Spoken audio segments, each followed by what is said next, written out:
约翰福音第3章1到12节，在旧约的128页，对不起，新约128页。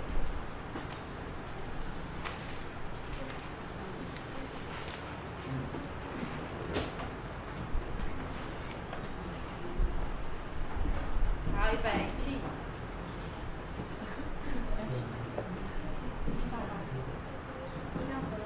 对，约翰福音第3章1到12节。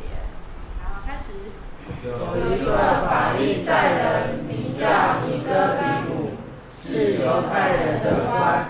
这人夜里来见耶稣，说：“拉比，我们知道你是由神那里来做师傅的，因为你所行的神迹，若没有神同在，无人能行。”耶稣回答说：“我实实在在的告诉你，人若不重生，就不能见神的国。”尼哥底母说：“人已经老了，如何能重生呢？岂能再进母腹生出来呢？”耶稣说：“我实实在在的告诉你，人若不是从水和圣灵生的，就不能进神的国。从肉身生的，就是肉身；从灵生的，就是灵。我说你们必须重生，你不要以为稀奇。风随着意直吹，你听见风的声响，却不晓得从哪里来，往哪里去。凡从圣灵生的，也是如此。”尼哥底母问他说：“怎能有这事呢？”耶稣回答说：“你是以色列人的先生，还不明白这事吗？我实实在在的告诉你，我们所说的是我们知道的，我们所见证的是我们见过的，你们却不领受我们的见证。我对你们说地上的事，你们尚且不信，若说天上的事，如何能信呢？”好，那我今天要分享的题目是重生与风。那我们今天要来了解什么是重生。那从约翰福音3章1到2节里面说到，就是一个法利赛人，他来找耶稣，但是他跟他说：“我知道你是从神那里来做师傅的。”那你们觉得耶稣只是来做师傅的吗？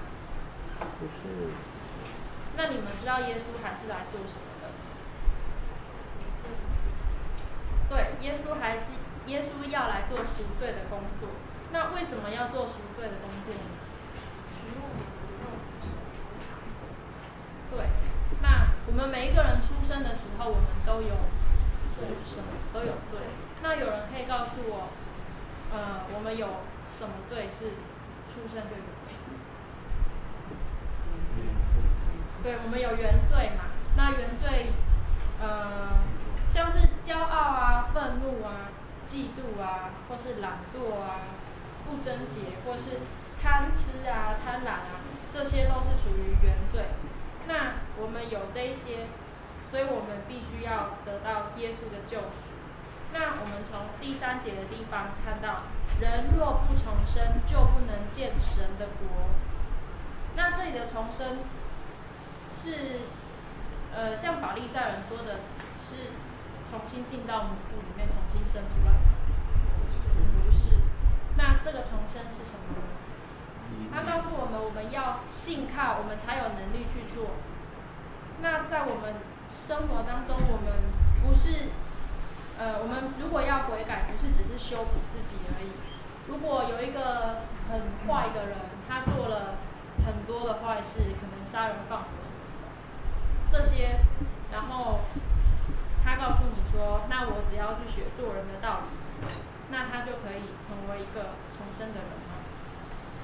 没有办法。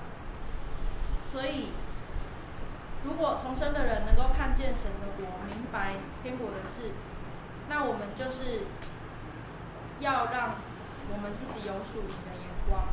我们唯有信靠神，我们才有办法重生。那后面第5节又说，人若不是从水和圣灵生的，就不能进神的国。这里的水和灵是指圣灵，那水又可以说重生的洗，就是也可以说是洗礼。那它可以比喻成生命、能力、洁净这些圣灵的工作。但是只要受洗就可以重生吗？如果刚刚那些杀人放火，就是做尽一些坏事的人，他跟你说我今天受洗了，那我就真的能重生吗？不能，对不对？好。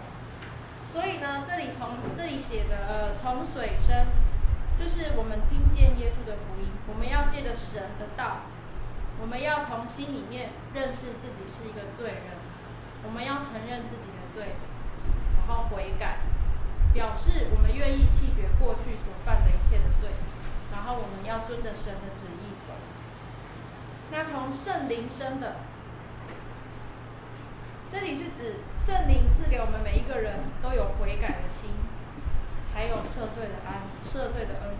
我们凭着真实的信，我们接受圣灵赐给我们一个新的生命。那我们可以用圣灵的话语，让我们更有信心，我们才能够重生。我们不是就是接受福音的真理，我们要使人重生，就要相信神的话。那在后面约翰福音3章8节说，就是提到了风的部分。风随着意识吹，你听见风的响声，却不晓得从哪里来，往哪里去。凡从圣灵生的也是如此。那这里他用风来比喻跟圣灵的关系。在希腊文里面，风跟灵其实是同一个字。那耶稣用风来比喻圣灵的工作。我们没有办法看到圣灵，但是我们可以经历到圣灵在我们的生命当中有一些工作。就像我们没有办法看见风，也没有办法听见风，也没有办法摸得到，但是我们可以感受到风它在运行，它在吹。所以圣灵就像风一样，可以使人得着生命的气息。那这边要跟大家分享，我们应该要在任何的环境中，我们要学习，就是享受神的平安。我们要天天的信靠神，我们要安静的在主的面前，让圣灵来我们的生命里面来工作，这是我们的权利。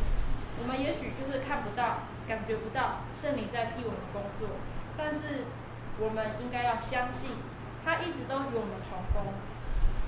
我们要每天祷告，将我们自己的一切都掏空交给神，让神的话语来充满我们。当我们就是在与耶稣同钉十字架的时候，我们就可以一同领受神的复活的得胜。那后面里面有提到靠主而行，我们每个人不要把神的恩典当作自己的功劳，我们要将一切的荣耀交给神。当我们顺服神的旨意有多少，神就能够在我们的生命当中给予我们更多的恩典与祝福。